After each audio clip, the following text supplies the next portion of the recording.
You know, it's not often that you can talk about somebody and say that they are a legend at a school, but also one of the most underappreciated people.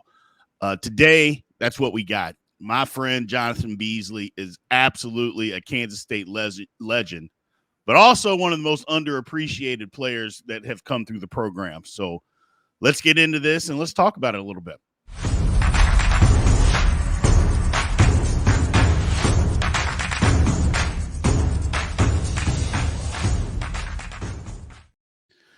All right. Beasley, what's going on, man? Not much, man. Just enjoying this warm weather while it lasts. You never know what's going to Absolutely. happen down here in Texas. Absolutely. Well, I thank you, man, for taking the time to come on the show today, man. I really appreciate it.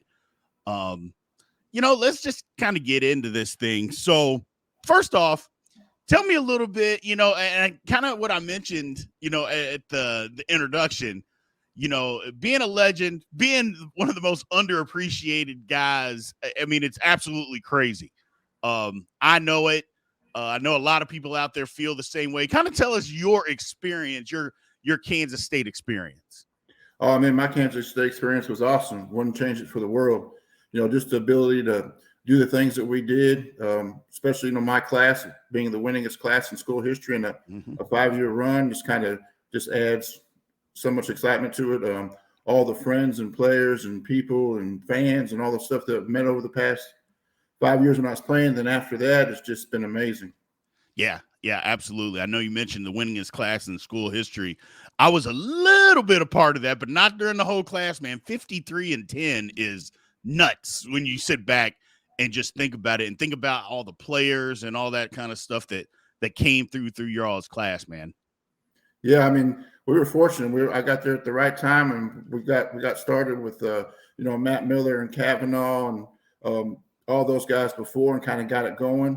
And then we were just able to keep it going. And after Bish left, everyone thought that we were just going to fall off. And as a junior class getting ready to go out, we're like, hey, it's not going to end on our watch, fellas. So I mean, we worked harder than the previous group, and then my senior year we worked even harder than my junior year, because we just wanted to make sure that we weren't the ones that were going to, end what K-State had built. And obviously it hasn't ended now. So you just be able to keep it going was the main thing. Right. Absolutely, man. And that was the thing. You're exactly right. People thought when Mike left, okay, we're going to take a drop off, or not necessarily a significant drop. We thought, okay, it's going to go back to what it was. No, that wasn't the case at all, man. Wasn't the case at all. We're just as good.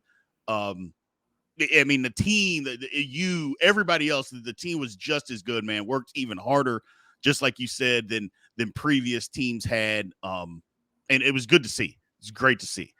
Tell me a little bit about, as far as when you came in, the expectations that came in, because you were a big time recruit when you got there.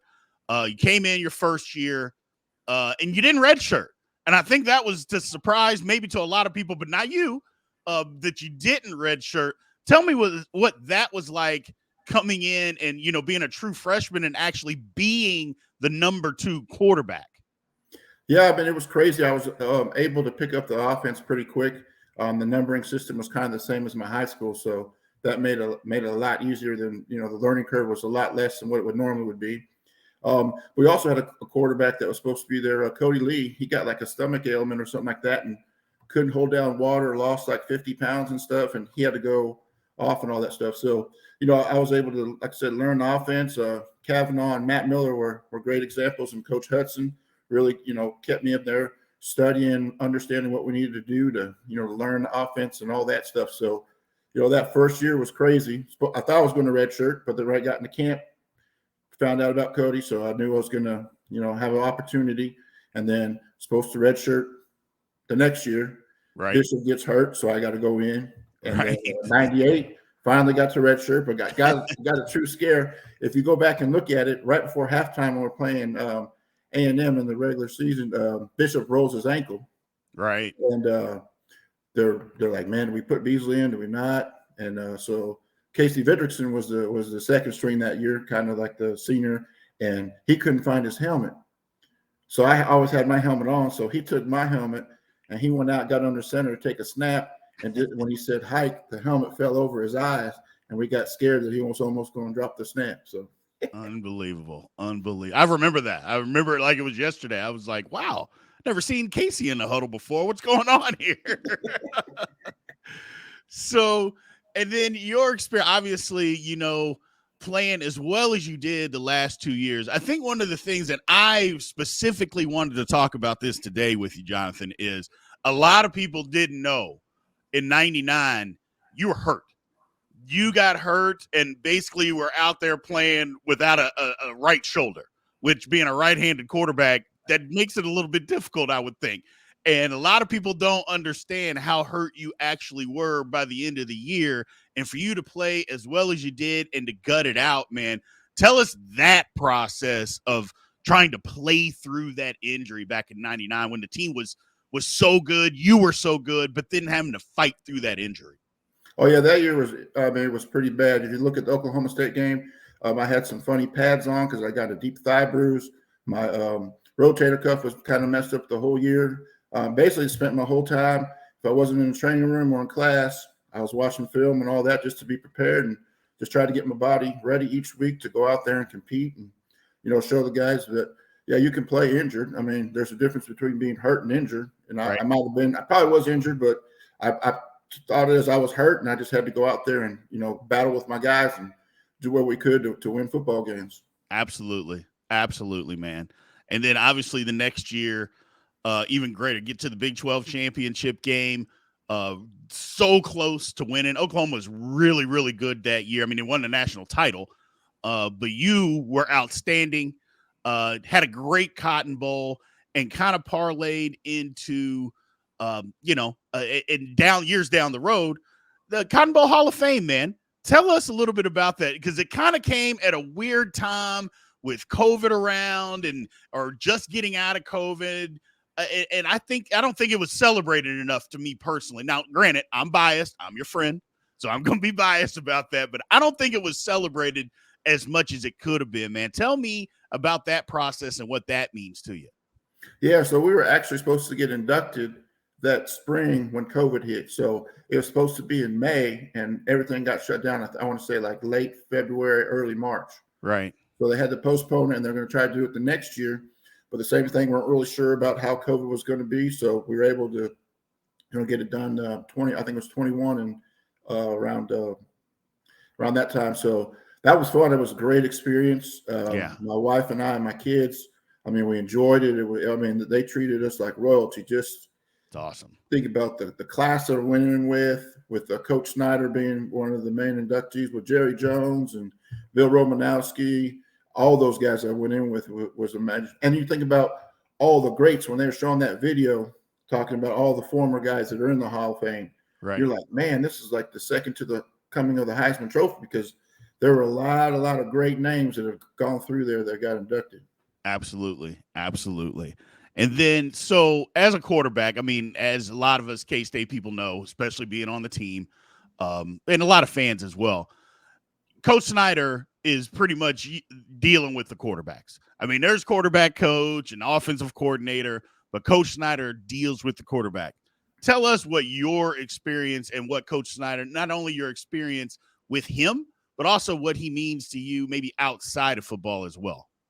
Oh, my experience was great with him. I mean, he kind of reminded me of my high school coach.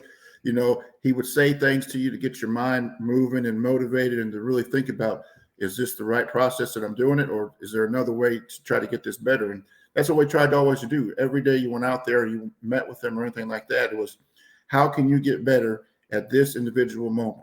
Right. Don't take it for granted, because once this play is over with, it's done. You got to move on to the next one. And, so those are some of the things that he really instilled in us. Option. I mean, first time we watched film, his first question was, which way can you run option? And that opened up everything, because if you knew where the numbers were option wise, then you knew where the numbers were going to be pass wise and run wise as well. Absolutely. So that could put you in the right position if you didn't like the play, but you knew a play that could be a little bit better, but going to that side would put you in a situation where you can make a check and kind of go from there. And what he's meant to me, afterwards, all those things he's taught us, never give up, hard work, being on time, all those things are things that I use today. And I try to use with my kids, with my players, even with staff members and stuff, just to, work with them and use those and share the skills that Coach Snyder gave us. Absolutely. The one thing that I always tell people when they ask me questions like that, I'm like, Coach was fair. I mean, if you did things the wrong way, he let you know about it. But if you did things the right way, he let you know about that too. And so that's I always tell everybody that he was fair. And you're 100% correct as far as, hey, this play, go all out, this play, do it right. And I go, but once the play's over, go to the next play. But that's the whole thing about him is like, you had to make sure that you did everything that you could right on that specific play, because there's no do-overs. So that's the one thing that I took away from Coach as well, man. And as far as, we're going to kind of wrap it up here. Tell me one of your things as far as your best K-State memory. What is the best Jonathan Beasley K-State memory? Man, that's a hard one to choose from because we had a lot, but right. I'll probably two. So going into my senior year, we have spring ball. I just come off a 11-1 season. We're going good, and on the first, and we're in the spring game. Very first play, El Robertson goes like 80-something yards on a play, and the crowd just goes crazy. And from there, it started all over again. I had to compete for my job and all that, which was great because it made me better, it made El better, and it made everyone better. But it was just funny that you can come off an 11-1 season and you still got to battle for your position. Absolutely. So that was one of the great memories I just had because, I was never content, but that just made it a whole lot easier not to be content knowing that there was someone behind me that was going to push me, but at the same time I was going to help him after I left. Absolutely. And then obviously got to be the Cotton Bowl, the Cotton Bowl. When we walked out there and you see Tennessee and all this cold gear and their heads are down soaking, and all of us are going out there and just our regular old stuff. I put a long sleeve on after we went back in, but we were all out there. Most of us were just the short sleeves on. We had our normal game attire and warming up and all that, and just seeing those guys, we just knew we're like, hey, they're not ready for what's about to happen, and we obviously proved our point that day. Absolutely. I remember because it was freezing cold and it was snowing. It wasn't that cold, man. It wasn't that cold. But not that I was running around because I got a lot of family members that were at that game too. And they talked about how cold it was. Well, man, I know what you're doing now, but for a lot of people that don't know where you are and what you're doing, kind of tell people what you're doing as of now, Beasley. Down here at Tarleton State, just finished up my 11th year, getting ready to start my 12th. The previous 10 years, I was on the field as a running back coach and wide receiver coach and tight end coach throughout that 10 years. And the last year, I got taken off the field, and I've been the director of football operations this past year. And I'll do it again this year and just kind of see what God has in plan after that. Gotcha, man. Well, I appreciate it. And again, I love you. You've been my friend for a long time, man. I appreciate you taking the time to join the show today, man. I appreciate you. Love you too, man. All right. Thank you.